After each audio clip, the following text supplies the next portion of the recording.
আচ্ছা, তাহলে হলো শেড, তারপর চেয়ার টেবিল লাগবে মোটামুটি 1 2 3 5 জোড়া, 5 জোড়া চেয়ার টেবিল। হ্যাঁ, আর বাকি রয়েছে ডেকোরেশনের খরচ। ডেকোরেশনের খরচ তো মোটামুটি 1000-2500 হবেই।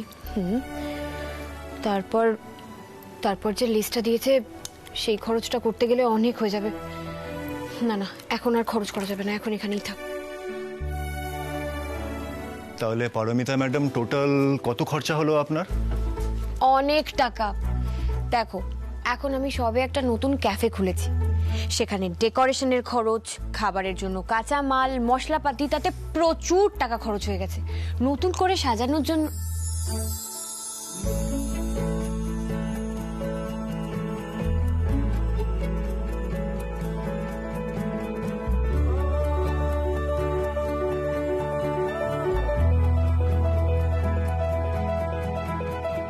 আমি তো দেখছি আমার বউ আমার কথা ভুলেই গেছে। শোনো পারমিতা, খরচাপাতি নিয়ে ভাবনা চিন্তা করার দায়িত্ব তোমার কিন্তু নয়। তুমি শুধু ক্যাফে নিয়ে ভাবো বাস। এটা তো আমি মানতে পারলাম না। টাকা আছে বলে তুমি ক্যাফের জন্য একেবারে জলের মতো টাকা খরচ করে যাবে, এটা আমি কিছুতেই হতে দেবো না। কেন হতে দেবে না? আচ্ছা, তোমার ক্যাফে কি আমার ক্যাফে নয়? আমি তো সে কথা বলিনি একবারও। অপূর্ব, এটা আমার নিজের লড়াই, নিজের পায়ে দাঁড়াবার লড়াই। আমি যা করব নিজে থেকে করব, নিজে করব। দেখো, আমার বাড়ির লোকজন আমার পাশে আছে, এটা একটা বিরাট ব্যাপার, কিন্তু আমি এইভাবে তোমার কাছ থেকে টাকা নিতে পারবো না। সমস্যাটা কোথায়? সবাই তোমার পাশে থাকতে পারে, আমি তোমার পাশে থাকতে পারি না? দেখো, আমি যদি তোমার থেকে টাকা নিয়ে ক্যাফেটাকে দাঁড় করাই, তাহলে সবাই বলবে আমি তোমার টাকা উড়াচ্ছি। তোমার টাকা আছে তাই আমি যেমন তেমন ভাবে টাকা খরচ করছি। পারমিতা,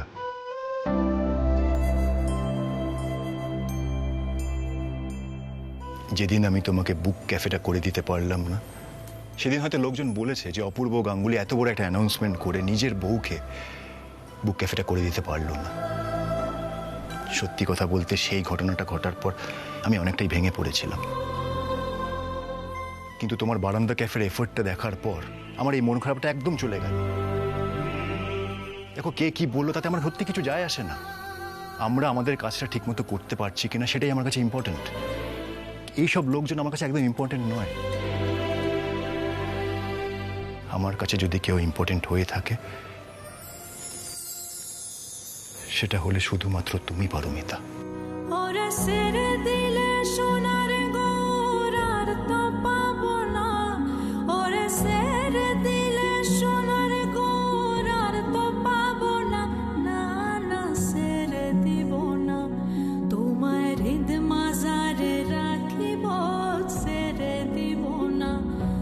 তুমি যদি এই বারান্দা ক্যাফে সাজানোর ভারটা আমার উপরে না দাও, তাহলে ওই ফেইলিয়ারটা কিন্তু আমাকে আবার প্রচন্ডভাবে ভাবাবে পারমিতা। তাই এখন চটপট এই ক্যাফের মেকওভারটা তুমি সেরে ফেলো তো। 1 মিনিট, 1 মিনিট।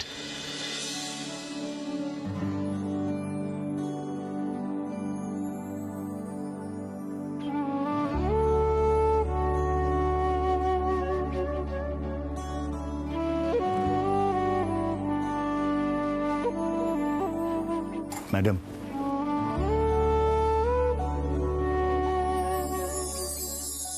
এটা রাখো, এরপরেও আরো লাগবে, সেই সময়ও আমি তোমাকে দেব। দেখো, আমার না এই টাকাগুলো নিতে একদম মন চাইছে না গো। তুমি কিন্তু এভাবে আমাকে স্ট্রাগলটাই করতে দিচ্ছ না। কে বললো আমি তোমাকে স্ট্রাগল করতে দিলাম না? তুমি অলরেডি অনেক স্ট্রাগল করছো পারমিতা। এই বারান্দা ক্যাফে নিয়ে রাত দিন এত খাটাখাটনি করছো, হার্ড ওয়ার্ক করছো, ভাবনা চিন্তা করছো, এটা কি কম স্ট্রাগল বলো? Paromita, focus, focus, be focused, distracted হয়েও না প্লিজ। আর এসব ভাবনা চিন্তা ছেড়ে দাও যে অপূর্বর এত আমি খরচা করে দিচ্ছি, আমি ওর থেকে টাকা নিতে পারবো না, ফার্নিচার করাতে পারবো না, মেকওভার করাতে পারবো না। এসব যদি ভাবনা চিন্তা করো, তাহলে মন থেকে যেভাবে ক্যাফেটেরিয়াটাকে সাজানোর চেষ্টা করছো সেটা কিন্তু করতে পারবে না, ক্যাফেটা দাঁড় করাতে পারবে না তুমি। তুমি আমাকে যতই বোঝাও, আমার মনে হচ্ছে এটা ঠিক হচ্ছে না এইভাবে তোমার থেকে টাকা নেওয়াটা। পারমিতা, এবার কিন্তু আমি সত্যি খুব রেগে যাব, খুব বকবো। সেদিন তো তুমি কাঁদতে কাঁদতে আমাকে কি বললে মনে আছে? যে অপূর্ব, তুমি আমার উপরে কোনো অধিকার কেন ফলাও না, কেন জোর করো না? আজকে আমি তোমার উপরে জোর ফলাচ্ছি, অধিকার ফলাচ্ছি। আমি আমার ওয়াইফের পাশে থাকবো, আর তোমাকে আমার কথা শুনতেই হবে। ইয়েস।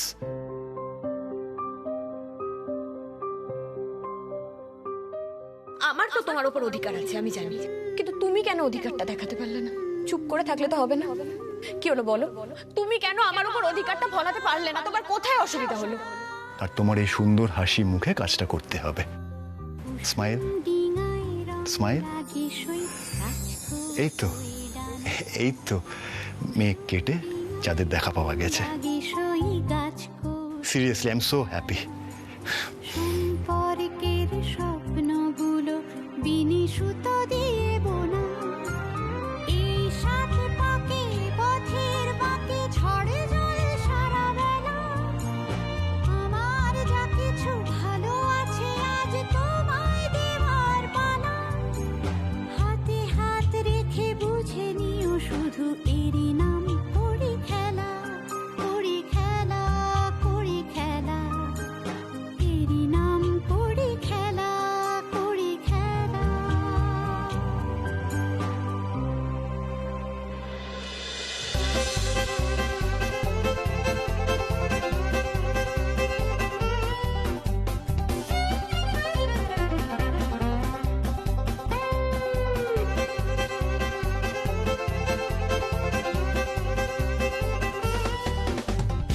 ও ও, ও দিদি, দিদি মাছও কেমন করে রান্না করছে গো? ওই দেখো কড়াই কড়াই ধরে ধরে ঝাঁকাচ্ছে, হুড়ুর করে মশলা দিয়ে দিচ্ছে, কত তাড়াতাড়ি সবজি কেটে দিল। এটা কি রান্না হচ্ছে নাকি? কি বলতো ছোট, ও তো রাঁধুনি, ওই বলে না এক একজনের এক এক রকম স্টাইল হয়, ওটাই। ধুর, এরকম আবার হয় নাকি?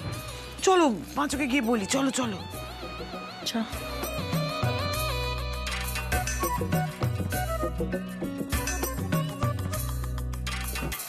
পাঁচু, পাঁচু তুমি কিভাবে রান্না করছো? পাঁচু, রান্না করছো না যুদ্ধ করছো? এভাবে কেউ রান্না করে? রান্নাটা কি আপনারা আমায় শেখাবেন? তারা নিজেরাই করে নিন। না না না, ঠিক আছে, তুমি যেমন ভাবে করছো তেমন ভাবেই করো, ঠিক আছে। ও ছোট, চল, আমাদের কাজ আছে। চল, চল, চল।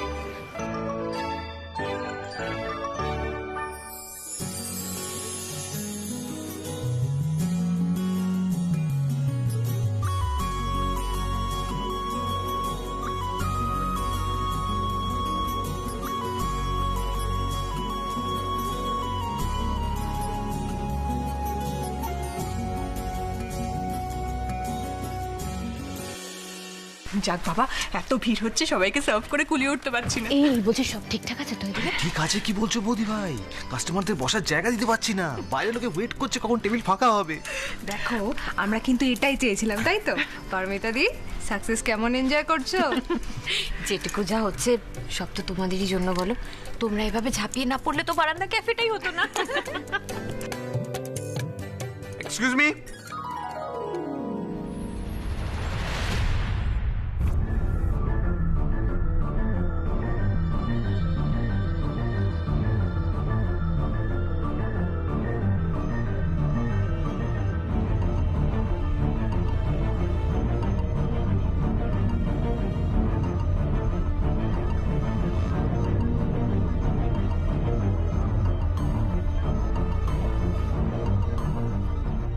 হ্যালো, হ্যালো জয়ন্ত, এখানে কি লেভেলের রমরমা চলছে পারলে একবার নিজের চোখে এসে দেখে যাও।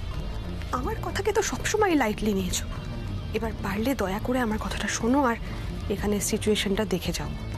তবেই বুঝতে পারবে এটা কাপ্পার জন্য কতটা অ্যালার্মিং কন্ডিশন।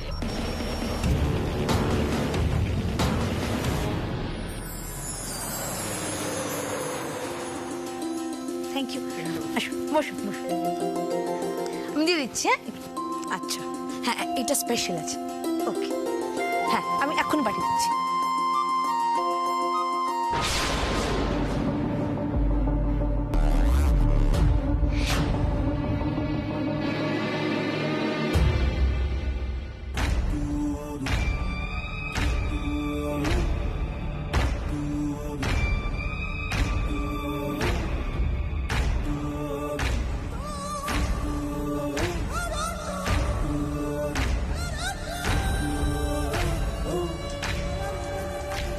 বাইরে এসো, আমি তোমাদের ক্যাফেতে বসে আছি।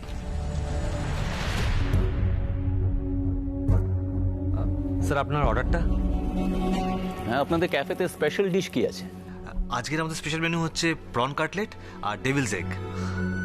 ডেভিলস এগ নিয়ে আসুন, দুটোই নিয়ে আসুন। ওকে স্যার, একটু ওয়েট করুন। হ্যাঁ,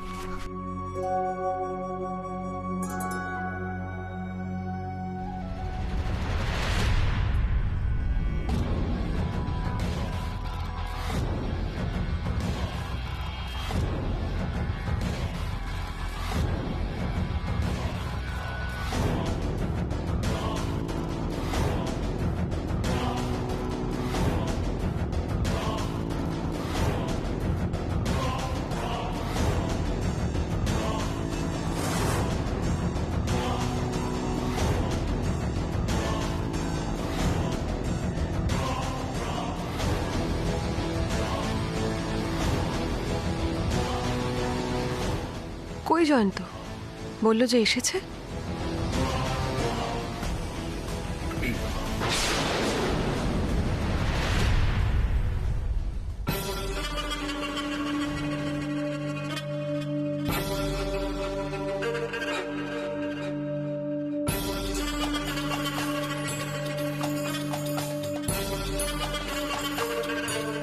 তুমি এখানে এই ছদ্মবেশে? এলাম যাতে আমাকে কেউ রেকগনাইজ না করতে পারে। আর তুমি আমাকে ফোনেতে কি বললে? হ্যাঁ, কি এমন সেল এখানে হচ্ছে, কি এমন ভিড় এখানে? হ্যাঁ প্লিজ ঋতু, কাপ্পা ক্যাফেতে গিয়ে দেখো কত ভিড়, লোকে বসার জায়গা পাচ্ছে না। প্লিজ তুমি না আমাকে এই সমস্ত এই ফালতু ছোটখাটো ক্যাফের ব্যাপার নিয়ে ইরিটেট করো না। আমি আসছি এখন। চলো না, এসো না।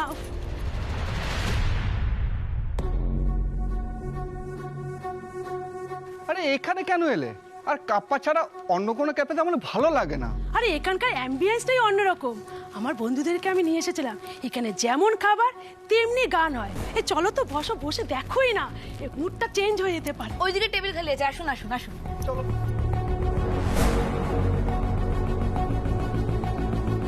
অ্যাকচুয়ালি আমি আমার হাজবেন্ডকে নিয়ে এসেছি। ও তো কাপ্পা বলতে পাগল, এক প্রকার জোর করেই নিয়ে এসেছি। আর সত্যি কথা বলতে কি, আপনাদের এই ঘরোয়া পরিবেশ আর হইচই ব্যাপারটাই আমার বড্ড ভালো লাগে। আর কাপ্পা তো কর্পোরেট, ওখানে না বেশি জোরে কথা বলা যায়, না বেশিক্ষণ ধরে খাবার খাওয়া যায়। আর এখানে নিজের মতো করে বসে একদম আড্ডা মারা যায়। আপনারা নিজেদের মতন করেই বসুন, আমি এক্ষুনি অর্ডার নিতে পাঠাচ্ছি। হ্যাঁ বসুন বসুন। আচ্ছা দিদি, আজকে গান হবে না? গান শুনতে শুনতে যদি চিংড়ির কাটলেট পাওয়া যায়, ব্যাপারটা কিন্তু জমে যাবে। গান তো হবে, আর কিছুক্ষণের মধ্যেই হবে। আমি আগে অর্ডারটা নিতে পাঠাই তোমাদের। দাঁড়াও একটু বসো। হ্যাঁ, অর্ডারটা বলুন। আপনাদের এই শেফ স্পেশাল আইটেমের লোভেই কিন্তু এখানে আসা। Just too good. আমাদের শেফ খুব ভালো রান্না করেন, আপনাদের কথাটা আমি ওকে কনভে করে দেবো। একটু বলুন অর্ডারটা।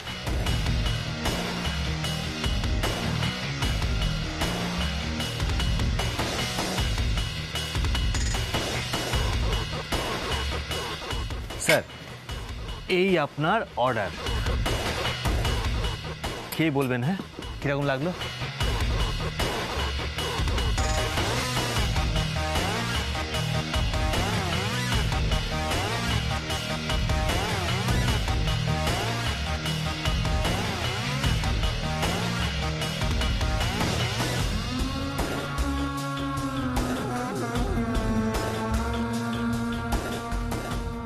এখানে মেইন ক্রাউড পুলার হলো যে শেফ, সেই একবার তো তাহলে তাকে দেখতেই হচ্ছে।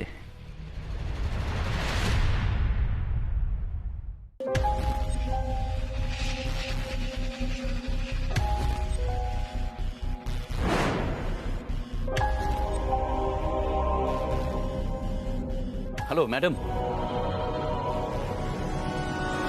বলুন। নমস্কার। খাবার ঠিক ছিল? বাড়িয়া, খুব ভালো। অ্যাকচুয়ালি আপনাদের শেফের অনেক প্রশংসা শুনলাম এতক্ষণ ধরে, আর খাবারটা টেস্ট করেও বুঝলাম এত মানে যারা বলছেন এতটুকু কিন্তু বাড়িয়ে বলেন। আগার আপ কুছ মাইন্ড না করে ম্যাডাম, তো আপনাদের শেফের সাথে কি একবার দেখা করা যাবে? হ্যাঁ হ্যাঁ নিশ্চয়ই, আমি ডেকে আনছি, আপনি বসুন।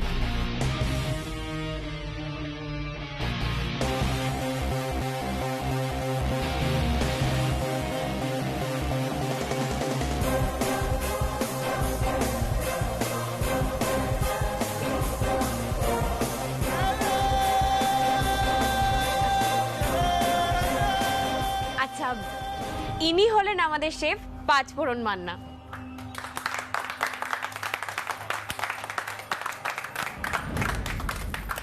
বহুত বড়িয়া পাঁচফোড়ন বাবু, আপনার হাতের রান্না কিন্তু সত্যি অসাধারণ। আর স্পেশালি আপনার প্রত্যেকটা ডিশে আপনার নিজস্ব একটা সিগনেচার টুইস্ট আছে, যেটা খুব ভালো। Very good. এমন কিছু বলুন যা আমার জানা নেই। ভেতরে রান্না বসে এসেছি, গেলাম। আসলে উনি একটু গম্ভীর প্রকৃতির মানুষ, কম কথা বলেন। বসে পড়ুন। হ্যাঁ, কিছু মনে করবেন না। হ্যাঁ, আরে না না, কোনো ব্যাপার নয়। উনি গুণী মানুষ, গুণী মানুষদের এরকম একটু একটু অহংকার থাকে, স্বাভাবিক। তবে যাই বলুন, আপনাদের শেফ কিন্তু সত্যি অসাধারণ। আমার যদি নিজস্ব একটা ক্যাফে থাকতো তাহলে কিন্তু আমি আপনার শেফকে নিয়ে চলে যেতাম। মজা করছিলাম just. Anyways, best of luck. আসি।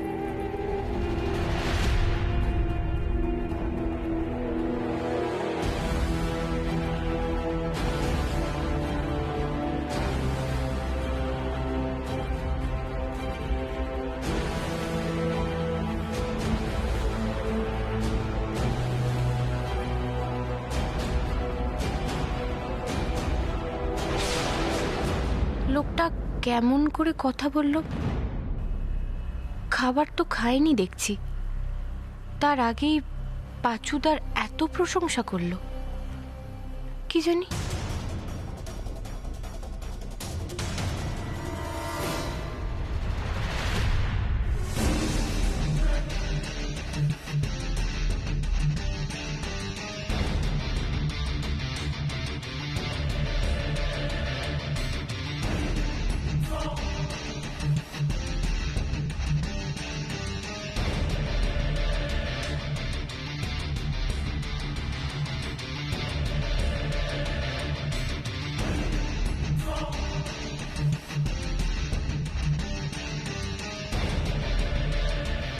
পাঁচফোড়ন মান্নার সব ডিটেলস আমার চাই।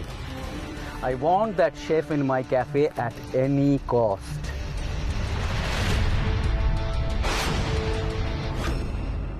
আচ্ছা, তাহলে সব কেক সোল্ড আউট, তাই তো? আর স্ন্যাক্স আইটেম? না না, আমাদের কিন্তু অল সোল্ড। পারমিতা দি, এটা কিন্তু দারুণ ব্যাপার হয়েছে। পারমিতা, তাহলে আমাদের ক্যাফে তো দারুণ এগোচ্ছে, কত ভিড় হচ্ছে, তাই না? আরে হ্যাঁ, আর নতুন কাস্টমাররা যারাই আসছে সবার মুখে একটাই কথা, বাহ কি ভালো ক্যাফে। এই সব কিছু কিন্তু সম্ভব হয়েছে পাঁচুদার জন্য। পাঁচুদা এসে যদি আমাদের হাল না ধরতো তাহলে আমাদের হাড়ির হাল কিন্তু কাটতো না। আমরা কিন্তু এখন আস্তে আস্তে লাভের মুখ দেখছি। আমি আসছি, বাজারে যাব, 5,000 দিন। পাঁচু, তোমার যখনই টাকার প্রয়োজন হবে ওটা তুমি আমার থেকে চাইবে, কারণ ওটা আমার ডিপার্টমেন্ট।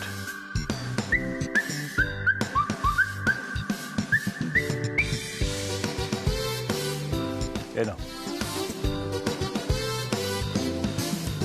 5,000 নিলাম, তার প্রমাণ সই সমেত। এসব কিচ্ছু লাগবে না, এটা তুমি তোমার কাছে রেখে দাও পাঁচুদা। তুমি এই কদিনের মধ্যেই আমাদের একজন ভরসা আর বিশ্বাসের মানুষ হয়ে গেছে। তোমার জন্যই তো আমাদের ক্যাফেটা এত তাড়াতাড়ি এত নাম করতে পারলো। তাই তোমার কাছে আমরা সব বাইরে নিই। ধার আমি রাখি না, নিজের কাজের ত্রুটিও রাখি না। তবে ঋণ যখন বললেন তা শোধ করার ব্যবস্থা করুন। হ্যাঁ, ঋণ শোধ মানে কি করে? আমাকে গাড়িতে করে বাড়িতে ছেড়ে দিয়ে আসুন। এসব আবার কি কথা? হ্যাঁ, তোমাকে আবার বাড়ি ছাড়তে যেতে হবে, আর কেই বা যাবে? সেটা আপনাদের ভাবনার বিষয়, আমার নয়।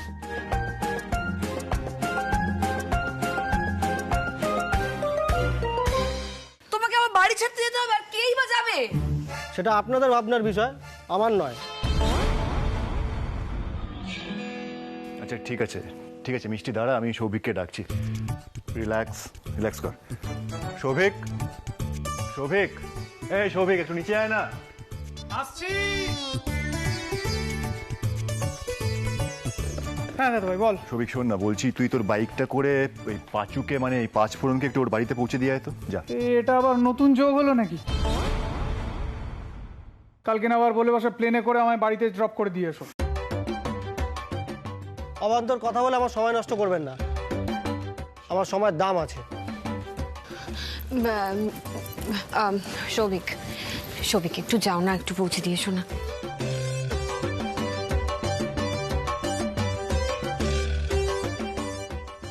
চলুন, আপনি মহান ব্যক্তি, চলুন আসুন আসুন।